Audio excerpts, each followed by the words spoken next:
Nakiisa si Pangulong Ferdinand R. Marcos Jr. sa paggunita ng Idil Adha ngayong araw. Sa kanyang mensahe, binigyan din ng punong ehekutibo ang kahalagahan ng selebrasyon para sa mga kababayan nating Muslim. Si Alan Francisco sa sentro ng balita. Ang Idil Adha ay isang taimtim na okasyon sa bansa upang magnilay-nilay. Ito ang mensahe ni Pangulong Ferdinand R. Marcos Jr. sa mga Pilipinong Muslim sa pagdiriwang ngayong araw ng Idil Adha. Ayon kay Pangulong Marcos, bilang pakikiisa sa espesyal na selebrasyon sa mga Muslim Filipinos, inaalala ngayon nila si Ibrahim na siyang may malalim na pananampalataya at pagmamahal para kay Allah, dahilan ng mga aral ng Islam.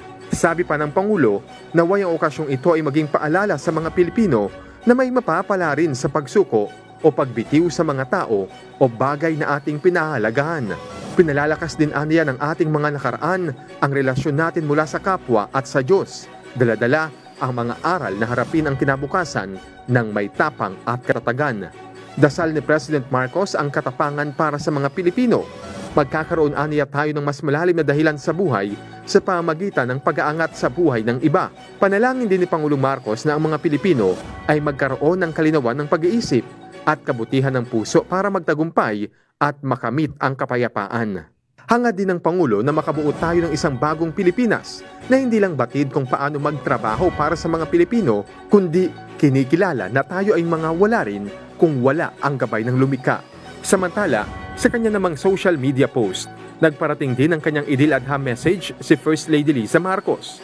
Ayon kay First Lady Liza, sa pamamagitan ng Idil Adha, ipinababatid nito sa lahat ang kahalagahan ng serbisyo at sakripisyo tungo sa isang taimtim na pananampalataya, matibay na relasyon sa pamilya at sa komunidad. Ang Idil Adha ay isang major holiday na pinagdiriwang ng mga Muslim sa buong mundo. Karamihan sa kanila ay dumadalo sa mga espesyal na panalangin sa mga moske at Islamic centers. Ito ang pangalawa sa dalawang dakilang festival ng mga Muslim. Ang una ay ang Idil Fitr. Alan Francisco para sa Pambansang TV sa Bagong Pilipinas.